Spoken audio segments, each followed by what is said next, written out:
Here's a number that should make you angry.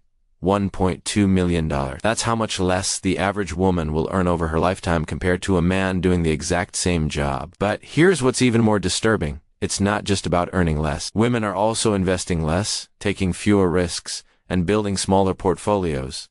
And the result? The wealth gap between men and women is actually wider than the income gap. We're not just earning 84 cents on the dollar. We're accumulating maybe 50 cents of wealth for every dollar men accumulate. Now, before you click away, thinking this is another depressing statistics video, stay with me. Because what I'm about to show you is not just the problem, it's the solution. I'm going to introduce you to 3 women who cracked the code.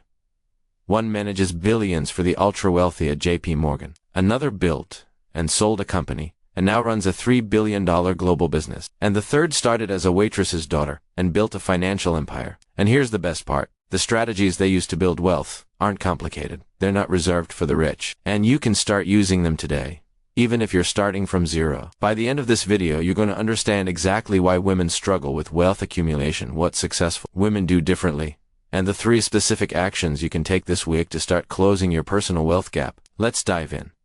The brutal truth about the wealth gap, the statistics nobody talks about. Okay, let's start with the hard truth that most people don't understand. You've probably heard about the wage gap, women earning 84 cents for every dollar men earn. That's real, and it's a problem. But here's what's worse, the wealth gap. A recent study found that women control only 32% of global wealth, despite making up 50% of the population. And when you look at who's building serious wealth, the kind that creates generational security, the gap becomes a canyon. Only 10% of Fortune 500 CEOs are women. Only 2.4% of venture capital funding goes to female-founded companies. And according to McKinsey, at the current rate of change, it will take 50 years to close the economic gender gap. 50 years. That means if you're 30 years old right now, you'll be 80 before we reach parity. Your daughters will inherit this problem. But here's where it gets interesting, because the women who do build wealth aren't waiting 50 years.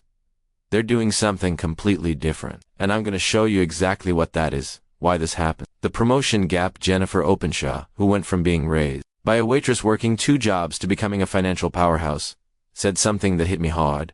Men get promoted on promise. Women get promoted on performance.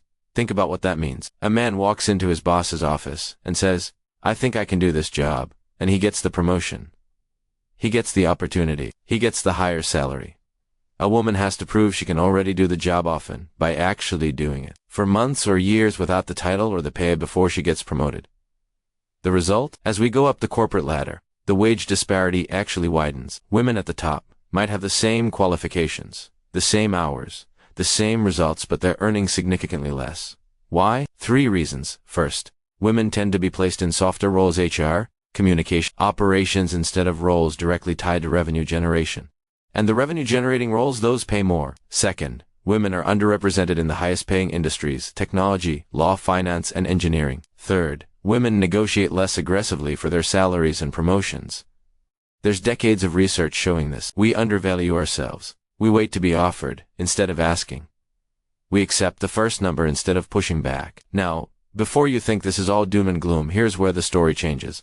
Because the women I interviewed discovered something powerful. The saver versus investor problem, the story that changes everything. Sukendra Cassidy, who runs Xero, a $3 billion global accounting platform, told me a story about her 2 kids that perfectly illustrates the wealth gap between men and women. Her daughter is a diligent saver. She keeps every penny she earns. She tracks expenses. She refuses to even tell her mom how much she has saved, but it's substantial. She's disciplined. She's responsible. Her son? Not so much. He spends money. He's not naturally a saver.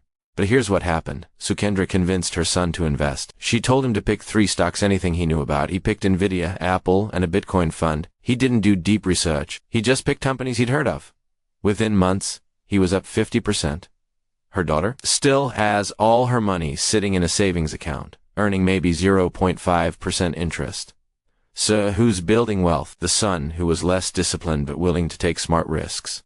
Here's the lesson. Saving is not the same as investing. And being risk-averse is not the same as being financially responsible. This is the core problem with women and wealth. We are incredible savers. We're disciplined. We're cautious. We're responsible. But we're not investors. And in a world where inflation runs at 3 to 4% annually and savings accounts pay less than 1%, being a saver actually means you're losing wealth every single year. The numbers don't lie. Let me give you a concrete example of why this matters. If you want to have $1 million by age 65, a 30-year-old who invests needs to put away $35,000 one time. That's it. Compound interest and market growth do the rest. A 50-year-old who waits needs to put away $239,000 to reach the same goal. That's nearly 7 times more money because they started 20 years later.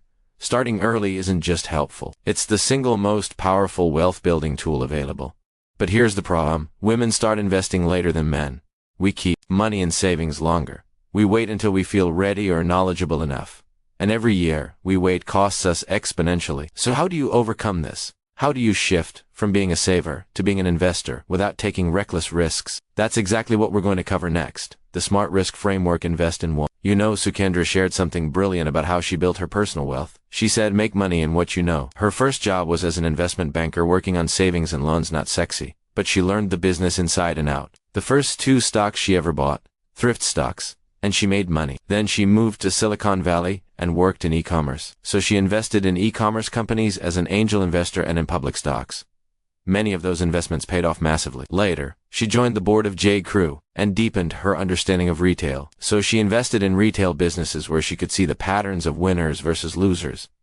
The lesson? You don't need to be a Wall Street genius. You need to invest in industries and companies you understand. Do you work in healthcare? Invest in healthcare companies. Do you love technology and use certain apps every day? Invest in those companies. Do you understand in retail, fashion, or consumer goods? Start there. Building a smart risk portfolio. Here's the framework that all 3 of these women emphasized. Don't put all your eggs in one basket. Sukendra made this mistake early in her career. She took money from one startup, Amazon ironically, and put it all into one other stock based on a broker's recommendation. Bad move. One stock to one stock is gambling, not investing. Instead, build a portfolio. 1. Safe foundation. 40 to 50% of your investments. Index funds or ETFs that track the overall market. These grow slowly but steadily and are extremely low risk. Examples: S&P 500 index funds. Total market funds. 2. Growth investments. 30 to 40%. Individual stocks in companies you understand and believe in. Focus on 5 to 10 companies across different industries. Research them. Understand their business model. Track their performance. 3. High risk, high reward. 10 to 20%. Startups. If you're an accredited investor, emerging technologies, cryptocurrencies, if you understand them. Real estate investments. Jennifer Openshaw gave a perfect example. After selling her company in Silicon Valley, she invested in real estate. There was risk, for sure, but she did her research. She understood the market, and she tripled her wealth in 5 years. That's the power of smart risk taking. Now, you might be thinking, this sounds great, but I don't have a financial background. How do I even start? That's exactly what I'm going to answer next, and it's simpler than you think. The practical game plan. Step 1. Get financial literate fast. Malik Santini, who manages wealth for ultra-high net worth clients at JP Morgan, emphasized something critical. Education is the foundation of everything. You need to understand the basics. What is debt, and how does it affect you emotionally and financially? What does retirement actually cost, and what do you need to save? How does investing work? What's a stock? What's a bond? What's an ETF? What are your financial goals and how do you align your money with them? Here's the good news. You don't need an MBA in finance. You need to understand the fundamentals. Resources to get started. Books. The Simple Path to Wealth by J.L. Collins. I Will Teach You to Be Rich by Ramit Sethi. Apps. Greenlight, for teaching kids and learning yourself. Acorns, Robinhood, for beginning investors. Podcasts, So Money with Farnoosh Torabi. Afford Anything with Paula Pant. Dedicate 30 minutes a week to learning. In 3 months, you'll understand more than 80% of people. Step 2. Know your worth and negotiate. Jennifer shared a story about a friend who discovered a new hire, same qualifications, was making more than her. She spoke up, and her compensation changed immediately. Here's your action step. Research what people in your role and industry actually earn. Use sites like Glassdoor pay scale levels, FYI, especially for tech. LinkedIn salary insights. Then have the conversation. Don't wait for your employer to offer. Ask, script, based on my research and the value I bring to this role, I believe my compensation should be. Can we discuss adjusting my salary to reflect that? It feels uncomfortable. Do it anyway. Every $5,000 raise you get now compounds over your entire career. Step 3. Start investing this month, not next year, not when you feel ready. This month. Here's how. If you're a complete beginner, open a Roth IRA account, Fidelity, Vanguard, or Schwab. Start with $100 a month. automatic transfer. Invest in a target date retirement fund, an S&P 500 index fund. Set it and forget it. If you have some experience, open a brokerage account. Pick 3 to 5 stocks in industries you understand. Invest $500 minus 1. To start, track performance quarterly, not daily. If you're more advanced, diversify into real estate, REITs, or rental properties. Consider angel investing in startups. If accredited, explore alternative investments like art, collectibles, or crypto. 5 to 10% of portfolio max. Step 4. Build your financial team. Malik emphasized this. You don't have to do this alone. Successful wealth builders surround themselves with experts. A financial advisor, fee-only fiduciary, not commission-based, a CPA or tax professional, and estate planning attorney. Especially as your wealth grows, a community of other investors, online forums, local groups, mentors. At JP Morgan, Malik's team looks at the entire financial picture: assets, liabilities, estate planning, retirement, taxes, everything interconnected. You might not need that level of sophistication right now, but the principle applies. Get smart people around you. Now, before we wrap up, I want to share the 3 pieces of advice these women would give their younger selves. Because this is where the wisdom really hits. Wisdom from the top, what they wish they knew earlier. I asked each of these women, what advice would you give your younger self? Jennifer's answer: be in your power. She said she used to get nervous walking into meetings with wealthy, successful people.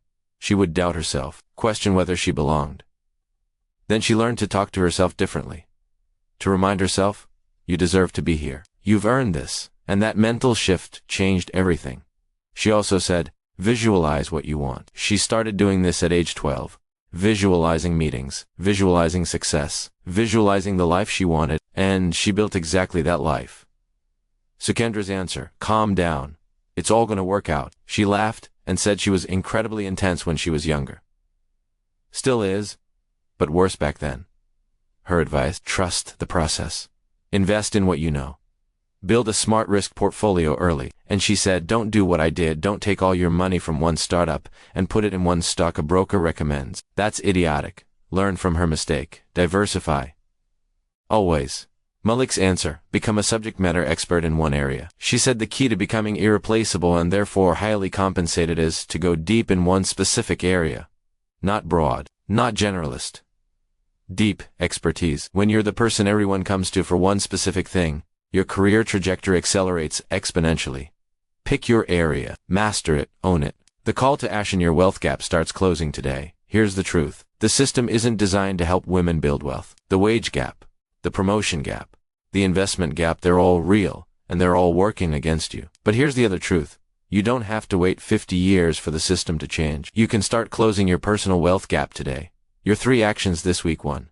Research your worth. Spend 1 hour on Glassdoor, PayScale, or Levels.fyi. Know what you should be earning. Then schedule a conversation with your boss. 2. Open an investment account. Roth IRA, brokerage account, doesn't matter. Just open it. Transfer $100. Buy 1 index fund. You're now an investor. 3. Invest in what you know. Pick 1 company whose products you use every day. Research it. Understand the business. Buy 1 share. Start learning. That's it. 3 actions this week. Because the women who build wealth don't wait for permission. They don't wait to feel ready. They don't wait for the perfect moment. They start.